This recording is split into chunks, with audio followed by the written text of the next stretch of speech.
ಕರ್ನಾಟಕ ಲೇಖಕಿಯರ ಸಂಘದ ನೂತನ ಅಧ್ಯಕ್ಷರಿಗೆ ಹಾರ್ದಿಕ ಅಭಿನಂದನೆಗಳು. ನಾನು BT ಲಲಿತಾ ನಾಯಕ್ ತುಂಬ ಮನದ ಅಭಿನಂದನೆ ತಿಳಿಸ್ತಾ ಇದ್ದೇನೆ. ಕಾರಣ ಅವರು ಮತದಾರ ಲೇಖಕಿಯರ ಮಾನಾಪಮಾನಗಳನ್ನ ತಮ್ಮದೇ ಅಂತ ಭಾವಿಸಿ ಎಲ್ಲರ ಮಾನವನ್ನು ಕೂಡ ಕಾಪಾಡುವ ದೀಕ್ಷೆ ತೊಟ್ಟಿದ್ದಾರೆ.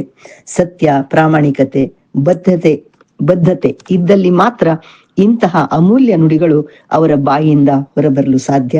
ಇದಕ್ಕೆ ಕಾರಣರಾದ ಸಿಯಾನ್ ಮುಖ್ಯಸ್ಥರಿಗೂ ನಾನು ವಂದನೆ ತಿಳಿಸ್ತಾ ಇದ್ದೇನೆ.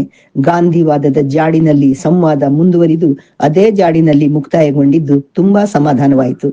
ಕೆಸರು ಯಾರ ಮೇಲಾದರೂ ಎರಚುವ ಮೊದಲು ನಾವು ಒಮ್ಮೆ ಪರೀಕ್ಷೆ ಮಾಡಿಕೊಳ್ಳಬೇಕು. ಈ ಕೆಸರು ನಮ್ಮ ಮೇಲೆ ಬೀಳಬಹುದೇ ಎಂದು ನಾವು ವಿಚಾರ ಮಾಡಬೇಕಾಗತ್ತೆ. ಹೊಸ ಅಧ್ಯಕ್ಷರ ಅವಧಿಯಲ್ಲಿ ಲೇಖಕಿಯರ ಸಂಘಕ್ಕೆ ಖಂಡಿತ ಅರ್ಥಪೂರ್ಣ ಮೆರುಗು ಬರೋದಕ್ಕೆ 100ಕ್ಕೆ 100 ಸಾಧ್ಯ ಅಂತ ನನಗನ್ಸತ್ತೆ. ಅವರನ್ನ ಕಾಲು ಹಿಡಿದು ಜಗ್ಗೋದು ಬೇಡ. ಮುಂದಿನ ಕೆಲಸಗಳು ತ್ವರಿತಗತಿಯಲ್ಲಿ ಆಗೋದಕ್ಕೆ ನೆರವಾಗೋಣ. ಒಳ್ಳೆಯ ಅಧ್ಯಕ್ಷರು, ತಿಳುವಳಿಕೆ ಇರುವಂತರು, ಎಲ್ಲಾ ವಿಧದಲ್ಲೂ ತಿಳ್ಕೊಂಡಿರುವಂತರು ಬಂದಿದ್ದಾರೆ. ಇದು ಲೇಖಕಿಯರ ಸಂಘದ ಒಂದು ಸೌಭಾಗ್ಯ ಅಂತ ಭಾವಿಸ್ಬೇಕಾಗ್ತದೆ. ಆದ್ರಿಂದ ನಮಗೆ ಅವರನ್ನ ಏನು ಮಾಡಕ್ಕೆ ಸಾಧ್ಯ ಆಗದಿದ್ರೆ, ಅವ್ರಿಗೆ ಸಹಕಾರ ಕೊಡೋದಕ್ಕೆ ಮನಸ್ಸಿಲ್ಲದೆ ಇದ್ರೆ ದೂರ ಇರೋದು ಒಳ್ಳೇದು.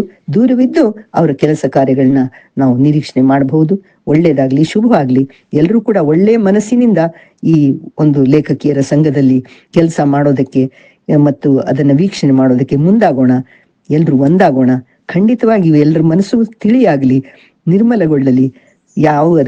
ಯಾವ ರಾಡಿಯೂ ಕೂಡ ಮನಸ್ಸಿನಲ್ಲಿ ಇರಬಾರ್ದು ಅಂತ ನಾನಾದ್ರೂ ಭಾವಿಸ್ತೇನೆ. ನಮಸ್ಕಾರಗಳು. BT ಲಲಿತಾ ನಾಯಕ್.